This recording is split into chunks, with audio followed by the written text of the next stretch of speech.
میں رات کو نا تقریباً گھر تھا تو بچے کھیل رہے تھے، 3 بچے میرے، ایک میری بیٹی، ایک میری چھوٹی بہن کی نا بیٹی تھی، وہ کھیل رہے تھے جس میں نا وہ 4 پرچیاں پہ نام لکھ کے نا ان کو بند کر کے تو زمین پہ پھینکتے، پھر چاروں نے ایک ایک پرچی اٹھانی، ایک پرچی پہ لکھا ہے بادشاہ، ایک پرچی پہ لکھا ہے وزیر، ایک پرچی پہ لکھا ہے قاضی، اور ایک پرچی پہ لکھا ہے چور۔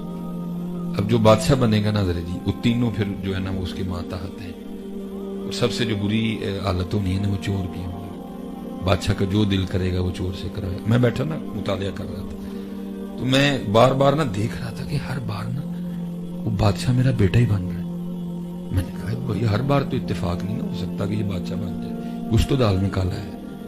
میں نے وہ جب دوبارہ پرچیاں ڈالنے لگے نا تو میں نے دیکھا کہ وہ جو بادشاہ کی پرچی تھی نا اس پہ اس نے ایک نشان لگا رکھا تھا، باقی کیونکہ بیٹیاں تھیں، شادی تھی، وہ والی پرچی وہ خود اٹھا لیتا تھا۔ وہ تینوں میں سے کوئی قاضی بن گیا، کوئی وزیر بن گیا، کوئی چور بن گیا۔ کبھی وہ کسی کو کہتا تھا میرے جوتے پالش کرو، کبھی وہ کسی کو کہتا تھا میرے لیے یہ بنا کے لاؤ۔ میں نے ان کو کہا بھائی مجھے بھی کھیل میں شامل کرو، اور پرچیاں دوبارہ لکھی جائیں گی۔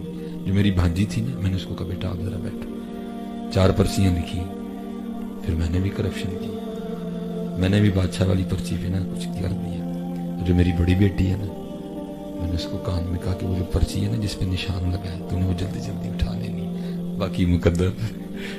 اس نے وہ اٹھا لی، باقی نے تینوں نے اٹھا لی۔ اب پرچیاں کھول کے نا بتانا ہوتا ہے کہ آپ کیا آئے ہو۔ وہ ظاہر ہے کرپشن ہوئی تھی، بادشاہ تو پکا تھا نا کہ یہی ہونا ہے۔ وہ میری بیٹی نے کھولی وہ بادشاہ تھی، میرے بیٹے نے کھولی وہ وزیر بن گیا، اس سے چھوٹی بیٹی نے کھولی وہ قاضی بن گیا، اور میری پرچی تھی چور لے جاتی۔ مجھے انہوں نے تینوں نے کہا کہ بابا آپ بتائیں آپ کیا ہے۔ ظاہر جی ساڑی ہوئی عادت بگڑ گئی، حضرت علامہ مولانا ڈاکٹر فلانا فلانا۔ اب مجھے بڑی شرم آئی ہے کہتے ہوئے کہ میں چور ہوں۔ تو پھر مجھے کہتے ہیں بابا آپ بھی بتائیں آپ کیا ہیں، تو میں بڑا شرمسار سا ہو کے نا میں نے کہا بیٹا میں چور ہوں۔ تو میری جو چھوٹی بیٹی ہے نا 3 سال کی تھی اس وقت، کسی اسکول نہیں گئی، کسی کالج نہیں گئی، کبھی اس نے کسی کا لیکچر نہیں سنا، اس کو پتہ نہیں لیکچر ہوتا کیا ہے، اس کی بھی اپنی دنیا۔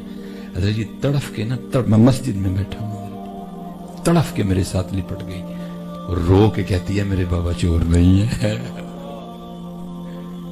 تڑف کے نا حضرت جی میرے ساتھ لپٹ گئی اور مجھے رو کے کہتی ہے میرے بابا چور نہیں۔